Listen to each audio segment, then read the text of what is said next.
Good morning students, this is Rajpal in front of you. और बेटा अब हम +1 केमिस्ट्री के अंदर है। सुनिएगा, लेक्चर हमारा चल रहा है, एटॉमिक स्ट्रक्चर कंटिन्यू है।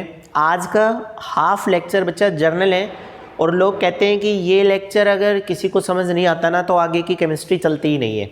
ये बिल्कुल फैक्ट है। तो इसलिए ये जो आज का बहुत ही प्रीसियस और बेसिक सा लेक्चर है, आप इस चीज़ को प्लीज़ एक बार बहुत ध्यान से समझिएगा। 9th स्टैंडर्ड से ही ये चीज़ें काम आनी स्टार्ट हो जाती है। A lot of time teacher inside the class say that atom is spherical and electrons will start to revolve around the nucleus in respective cells like S, P, D, F and we design as K, L, M, N और 1, 2, 3, 4। और अभी भी अगर आप लोगों को doubt है तो गाइज हम इस तरह की बात कर रहे हैं मेनली कि दैट मीन्स लाइक एज इस तरह से डिनोट किया जा रहा है S, P, D and F। और इससे भी पहले हमने क्वांटम नंबर जब किया तो क्वांटम नंबर के अंदर डिसाइड कर दिया था कि quantum number is actually the set of 4 number which gives the complete informations of the electrons inside the atom. आज मैटर ये निकल करके आ रहा है कि आखिर अरेंज करने का कोई तरीका है क्या। तो गाइज ये जो अरेंजिंग है ना, उस अरेंजिंग को हमने एक लॉजिकफुल तरीके से किया है। एक ट्रिक समझ लीजिएगा। तो हमने क्या किया, दैट मीन्स यहाँ पर है ना, ये ऐसे पहले लिख दिए गए हैं, अभी ये इनकम्प्लीट आपके सामने ही कंप्लीट होगा। हमने गाइज ऐसे लिख दिया 1s, 2s, 3s, 4s, 5s, 6s, 7s। It means these are the respective energy level of the s orbital about the nucleus inside an atom. एक एटम के अंदर 1s, 2s ये एनर्जी लेवल है s के। उसके बाद p के energy level है 2p, 3p, 4p, 5p, 6p, 7p। फिर d के हैं 3d, 4d, 5d, 6d। फिर f के हैं 4f and 5f। A lot of doubt are there. पहला डाउट आपकी लैंग्वेज में बोलूंगा और जवाब भी आपकी लैंग्वेज में। पहला ये कि सर अगर टोटल एनर्जी लेवल 7 होते हैं तो p हमारा 2 से स्टार्ट क्यों नहीं हुआ। तो बच्चा एक जवाब निकल करके आता है कि 1p एग्जिस्ट नहीं करता। 1p एग्जिस्ट इसलिए नहीं करता क्योंकि जब s ऑर्बिटल्स किसी एटम के अंदर होते हैं तो साइज बहुत छोटा होता है, और इतने छोटे साइज में हम p को भी एडजस्ट करें तो इंटर इलेक्ट्रॉनिक रिपल्सन हो जाता है और वो एग्जिस्ट नहीं करते। चलो ये बात यहाँ तक सेटिस्फाई करती है। फिर जवाब आता है कि अगर चलो 2p का है तो 3d का भी यही सीन होगा, 4d 3d का यही, 1d 2d नहीं है उसका भी यही रीज़न है, और 1f 2f 3f नहीं है उसका भी यही रीज़न है। बट अगर इसी स्केच में नीचे देखें तो देखिएगा d 7 से गायब हो गया, f 6 और 7 से गायब हो गया। तो यहाँ ये क्यों नहीं आए, उसका जवाब ये है कि जब हम 6d तक और इधर 5f तक पहुंचते हैं तो बच्चा इस दुनिया में पाए जाने वाले total elements that is 118 elements over हो जाते हैं। अब अगर मैं आपको एक सेकंड के लिए लेकर के चलूँ 10th स्टैंडर्ड में, तो आपको याद होगा कि मेंडलीफ ने प्री अनाउंस कर दिया था that means if any elements are discover later then that obtain the particular space inside the periodic table. That means अगर फ्यूचर में कोई एलिमेंट डिस्कवर होगा तो उसको पीरियोडिक टेबल में जगह मिल जाएगी। ये जो कहा जाता है ना कि जगह मिल जाएगी, वो जगह यही है। दैट मीन्स अगर कोई नया एलिमेंट डिस्कवर होगा तो हम 6d को 7d में ले जाएंगे, और अगर फिर भी आएगा तो 5f को 6f में ले लेंगे, और 6f के बाद 7f में ले लेंगे। So a lot of space are remains vacant and we can fulfill for further discovery of the elements inside the periodic table. हम पीरियोडिक टेबल में फर्दर अगर कोई डिस्कवरी होगी तो उसमें इसको फिल कर देंगे। तो ये बात तो रही यहाँ तक। अब बात ये आती है कि हम इनको याद कैसे करें। तो हमने गाइस ऐसा कर दिया कि ये देखिएगा, ये सपोज टू बी, अगर मैं इसको यहाँ से मीट नहीं करूँ एक सेकेंड के लिए तो आप पूरा समझिएगा। सपोज टू बी ये लाइन बनी हुई है लोगों की, और यहाँ बिजली के बिल भरे जा रहे हैं, ये विंडो है, और आप यहाँ खड़े हैं, छोटी जगह में लाइन ऐसे बनी हुई है। बच्चा ये लाइन आगे चलेगी, आप यहाँ आ गए। अब इसके बाद आपको यहाँ सीधा कोई नहीं लगने देगा, आप इस लाइन में पीछे जाके खड़े हो जाएंगे। फिर ये लाइन यहाँ तक आ गई, अब आपको यहाँ कोई नहीं जाने देगा और आप पीछे जा करके यहाँ लग गए। इसी तरह से जब यहाँ आए तो फिर पीछे, यहाँ आए तो पीछे, इधर भी like age and ultimately you reach there, और फिर आप अपनी विंडो पर पहुँच गए। इस जगह से स्टार्ट होकर के लाइन के ऊपर ऊपर चलना है और यहाँ तक पहुँचना है। जब आप ऐसा करके पहुँचेंगे तो ये जो सीक्वेंस लगी हुई है ऊपर रेज टू पावर में मत देखना, सिंपल देखना है, लाइक एज 1s फिर 2s फिर 2p 3s, फिर घूम जाओ 3p 4s, फिर घूम जाइएगा 3d 4p 5s, ये यहाँ पर है 1s 2s 2p 3s 3p 4s 3d, ये सारा इसी तरह से। अब एक जनरल अजम्पशन सुनिएगा, the maximum electron carrying capacity of the s सब cell is of the 2 electrons, single orbital 2 electrons, hence 2 is there. Second p have the 3 orbital, a single orbital have the ability to carry the 2 electrons, hence 3 orbital have the ability to carry the 6, hence 6 are there. d have the 5 subcell, so 5 orbital are there. According to this, a single orbital have the 2 electrons, so 5 have the 10. Similar like to as, इसी की तरह से f have the 14. हमने क्या किया बच्चा, s की value को 2, p की वैल्यू को 6, d की वैल्यू को 10, f की वैल्यू को 14, इनकी रेज टू पावर में लिख दिया 1s2 2s2 2p6 3s2 3p6। अब अगर आप ये सोचें कि ये करना क्या है, तो गाइज अब मेरे सामने बिल्कुल एक सिंपल सा वे है।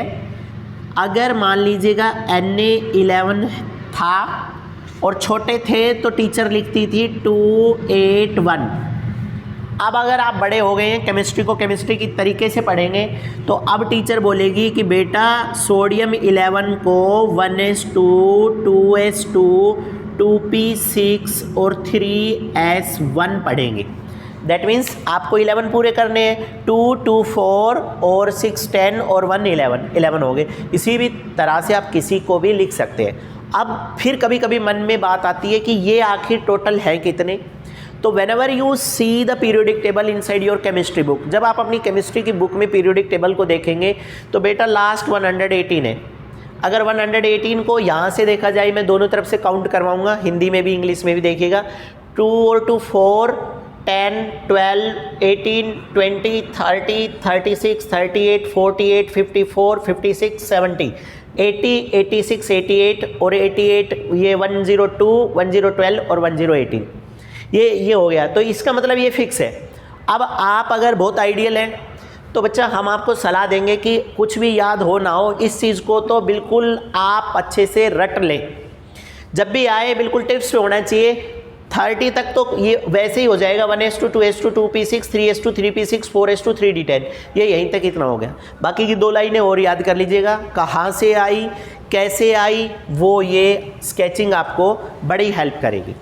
अब आते हैं मेन काम पे। किसी भी टीचर से अगर आप कंसल्ट करें या जनरल आप ओपिनियन देखें या पेपर देखें, गाइज कुछ भी हो, ये 3 लॉ के ऊपर हर कोई गैस करेगा। ये 3 लॉ है। पहला है अब्बूज प्रिंसिपल, सेकंड है हमारे पास Hund's rule of maximum multiplicity, और तीसरा है पॉली एक्सक्लूजन प्रिंसिपल। गाइज मैं बिल्कुल तैयार करवा दूंगा आपको अभी पहले वीडियो में। सबसे पहले आता है हमारे पास Aufbau principle. According to Aufbau ये लिखा गया है, orbitals are filled in order of their increasing energy. Aufbau ने यही बताया। अब्बूज ने कहा कि electrons are filled inside the orbital according to their increasing energy. That means the orbital which have low energy are comes first and the orbital which have the high energy are comes later. That means अब यहाँ देखो 1s, इसका मतलब सबसे कम energy 1s की है, फिर ऊपर जाएं तो 2s, फिर 2p, फिर 3s 3p 4s 3d। अब यहाँ पर देखने को तो ऐसा हो रहा है कि ये 4th लेवल है और ये 3rd लेवल, लेकिन 4s 3d से पहले आया है। इसका मतलब according to Aufbau the energy of the 4s is slightly little than that of the 3d। बहुत अच्छा है गाइज, अब्बूज मेरे को लग रहा है आपको समझ आ गया होगा। फिर भी अगर आप कंफ्यूज हो कि अब्बूज में क्या करना है, तो गाइज ये समझो कि अकाउंटिंग लिखनी है आपको अब्बूज प्रिंसिपल में। उसके बाद दूसरा बहुत अच्छा है Hund's rule of maximum multiplicity. लोग ऐसा भी कहते हैं कि ये केमिस्ट्री की करेक्शन लिस्ट है। ध्यान से सुनना, Hund's rule of maximum multiplicity chemistry की करेक्शन लिस्ट है, क्योंकि यही लॉ हमें ये सेंस देता है कि हम जो इलेक्ट्रॉनिक कॉन्फ़िगरेशन लिख रहे हैं वो ठीक भी है या नहीं।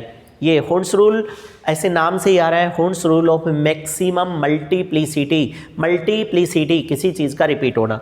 हुंड्स रूल कहता है no pairing will takes place in p d and f orbital until they are single filled first. मतलब पी डी और एफ में कोई भी पेयरिंग नहीं होगी जब तक कि वो अकेले अकेले फील्ड नहीं हो रहे हैं। लाइक गाइस देखना, ये हमारे पास पी है, एक सपोज करिएगा P, और हमने बोला कि 2p1 है, तो गाइज ऑब्वियसली 2p1 आएगा। और अगर हम बोलें कि 2p2 है तो 2p2 के दो चांस है। 2p2 एक बच्चा ऐसा कर रहा है और एक बच्चा 2p2 को ऐसे भी कर रहा है। क्यों? क्योंकि एक ऑर्बिटल में दो आ सकते हैं और बच्चे ने दो ही किए हैं। वैसे तो वो भी ठीक है, बट हुंस रूल ने इसको बाउंड कर दिया। हुंस ने कहा कि कोई भी पेयरिंग जब तक नहीं होगी, जब तक वो सब सिंगल सिंगल फिल नहीं होंगे। इसका मतलब 2p3 तक तो सब ऐसे जाएंगे और 2p4 में जाने के बाद जब 2p4 हो जाएगा तब जा कर के पेयरिंग होगी, उससे पहले पेयरिंग नहीं होगी। समझ गए होंगे आप। हुंस रूल ऑफ मैक्सिमम मल्टीप्लिसिटी का मतलब है कि p, d और f में कोई पेयरिंग नहीं होगी जब तक कि सारे ऑर्बिटल सिंगल सिंगल फिल ना हो जाए। उसके बाद नेक्स्ट आ रहा हमारे पास, बहुत अच्छा है गाइज, पॉली एक्सक्लूजन प्रिंसिपल। बहुत अच्छा है पॉली एक्सक्लूजन प्रिंसिपल। देखो क्वांटम नंबर सबको क्लियर है, कितने नंबर थे? 4। पहला principle quantum number represented by n, दूसरा हमारे पास azimuthal quantum number represented by l, तीसरा magnetic quantum number represented by m और चौथा spin quantum number represented by s।